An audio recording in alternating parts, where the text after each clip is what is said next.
தமிழ் சினிமாவில் சமீப காலமாகவே ஒரு இயக்குனர் வந்து தான் ரசித்த ஒரு ஹீரோவை வச்சு படம் பண்ணணும், எப்படி அவர் ரசிச்சனோ அந்த மாதிரி ஒரு ஃபேன் பாயா மாதிரி ஒரு படம் பண்ணணும் அப்படின்றது இப்போ ரீசெண்டாக சமீப வருடமாக வந்து நடந்துட்டு தான் இருக்குது. அந்த வரிசையில் தான் இப்போ ஜிபியு, அதாவது குட் பேட் அக்லி திரைப்படம் ரிலீஸ் ஆகிருக்கு. இயக்குனர் ஆதிக் ரவிச்சந்தர் ஒரு பயங்கரமான வெறித்தனமான அஜித் ரசிகர். அஜித்துடைய படங்கள் ரிலீஸ் ஆகும்போது தேட்டரில் போஸ்டர் விட்டுறது, கட் அவுட் வைக்கிறது அப்படின்ட்டு ஒரு மிகப்பெரிய அஜித் ஃபேனாக வளர்ந்தவர்.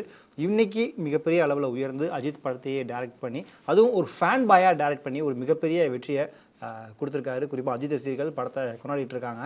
பட் இதுக்கெல்லாம் ஆரம்பத்தில் விதை போட்டது யார், எந்தெந்த இயக்குநர்கள் தங்களுக்கு பிடிச்ச தான் ரசித்த ஹீரோவை வச்சு ஃபேன் பாயாக மாதிரி படம் பண்ணியிருக்காங்க அப்படின்ற டீட்டெயில்ஸ் வந்து நம்ம பார்த்தோம் அப்படின்னா ரீசெண்டாக நிறைய படங்கள் அந்த மாதிரி வந்திருக்கு. ஸோ அதான் இப்போ நாம் பார்க்க போகிறோம். இந்த ஃபேன் பாயாக மாதிரி ஒரு படத்தை டைரக்ட் பண்ணுற இந்த ஒரு வித்தையை கொண்டு வந்தது யார் அப்படின்னு பார்த்தீங்கன்னா ரீசெண்ட் டைமில் கௌதம் வாசுதேவ் மேனன் தான். ஸோ அவர் தான் தான் ரசித்த ஒரு ஹீரோ, அது வேறு யாரும் இல்லை, உலகநாயகன் கமல்ஹாசன் தான். ஸோ அவருடைய படங்கள்லேயே தெரியும், ஹீரோ வந்து இந்த மாதிரி காப்பு போட்டிருப்பார், க்ளீன் ஷேவாக இருக்கிறது ஆகட்டும். குறிப்பாக வந்து அவருக்கு பிடிச்ச உலகநாயகனுடைய படமான சத்யா படத்தை ரெஃபரன்ஸாக நிறைய இடங்களில் சொல்லியிருக்காரு. ஸோ அவர் கையிலுமே காப்பு கட்டியிருப்பார், காக்காலையும் சூர்யாவுக்கு அந்த மாதிரி வச்சு கொடுத்துருப்பாரு. ஸோ அந்த மாதிரி கமலை ரொம்பவும் ரசித்த ஒருத்தர் தான் கௌதம் வாசுதேவ் மேனன். ஸோ அவர் தான் முதல்ல ஒரு ஃபேன் பாயாக மாதிரி அவரை வச்சு ஒரு படத்தை டைரக்ட் பண்ணுறாரு. அந்த படம் தான் வேட்டையாடு விளையாடு திரைப்படம்.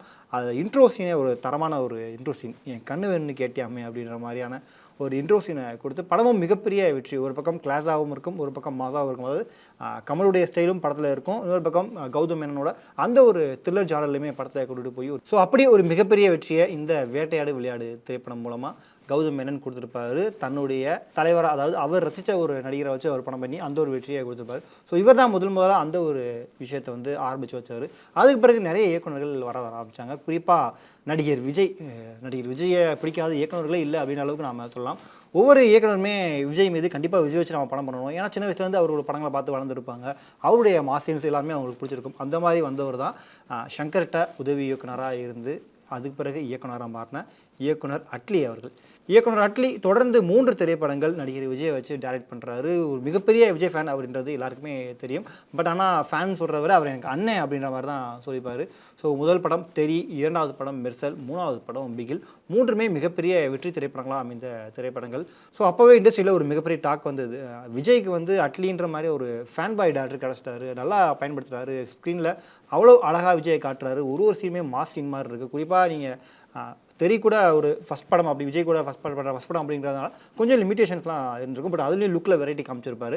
அதுக்கு பிறகு மெர்சல் எடுத்துக்கிட்டோம்னா அதில் 3 கெட்டப்பு, வெற்றி மாறன் அப்படின்னு 3 கெட்டப்பில் கிட்டத்தட்ட ஒரு ஷாட்டுமே உங்களுக்கு இன்ட்ரோ ஷாட் மாதிரி வச்சு படம் முழுக்க விஜய் ஃபேன்ஸுக்கு ஒரு ட்ரீட் கொடுத்துருப்பாரு அப்படின்னு நம்ம சொல்லலாம். அதுக்கடுத்து பிகிலில் டபுள் ஆக்ஷன், ஒரு பக்கம் மைக்கிள், இன்னொரு பக்கம் ராயப்பன், இந்த 2 கெட்டப்பு.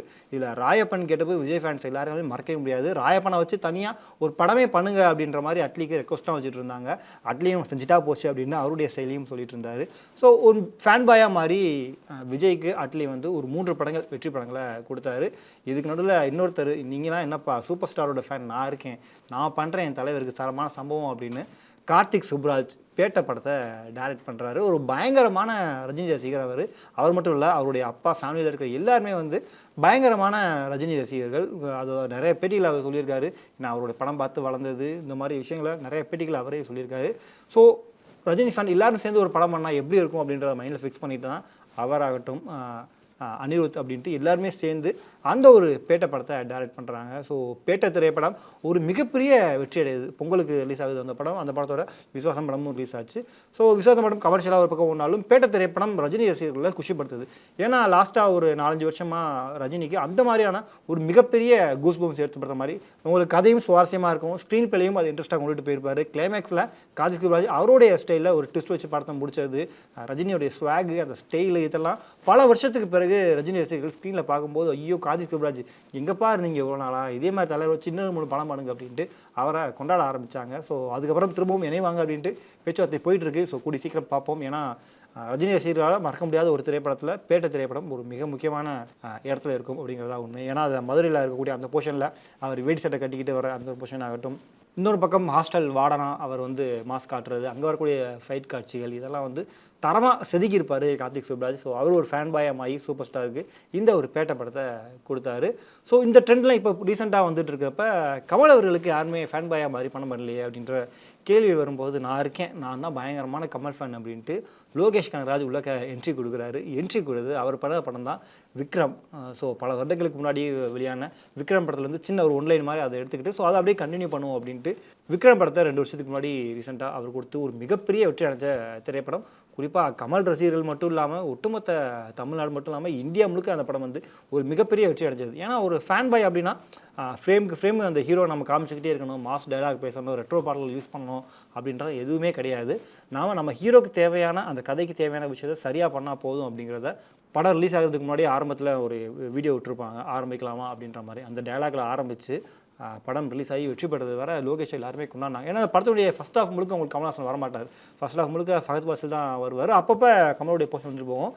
இன்ட்ரோலுக்கு முன்னாடி தான் கமலுடைய ஒரு கெத்தான என்ட்ரி ஆரம்பிக்கும். ஸோ அதுக்கு பிறகு படம் ஸ்வாக் ஆகி போகிற அந்த ஒரு ரேஞ்சு வந்து வேறு மாதிரி இருக்கும். ஸோ படம் மிகப்பெரிய வெற்றி அடைஞ்சது விக்ரம் திரைப்படம். அது எல்சியூ கான்செப்ட்குள்ளேயும் அந்த படத்தையும் கொண்டுட்டு வந்திருந்தாங்க.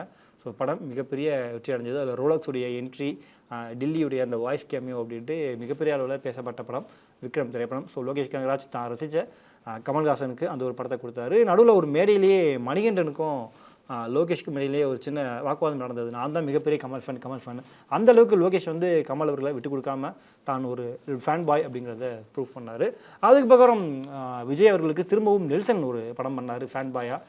பீஸ்ட் எல்லாருக்குமே தெரியும். படத்துடைய கதை திரைக்கதையில் சில லாஜிக் மீறல்கள் பெருசாக ஆடியன்ஸ்க்கு எடுபடலை அப்படின்னாலும் அந்த படத்தில் விஜயுடைய ப்ரெசன்ஸ், அதுக்காக விஜயுடைய மெனக்கடல், நெல்சன் அதுக்கு கொடுத்த உழைப்பு அப்படின்ட்டு அந்த பீஸ்ட் திரைப்படமும் மிகப்பெரிய அளவில் வந்திருக்க வேண்டிய படம். இப்போ கூட 3 years ஆஃப் பீஸ்ட் கொண்டாடிட்டு இருந்தாங்க.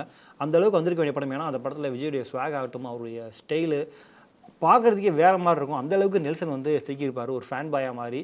ஸோ அவரும் அந்த படத்தை கொடுத்தாரு. அதுக்கு பிறகு இதே நெல்சன் வந்து ரஜினி அவர்களுக்குமே ஒரு ஃபேன் பாயாக மாதிரி ஜெயிலர் கொடுத்தாரு. மிகப்பெரிய வெற்றி அடைஞ்சது.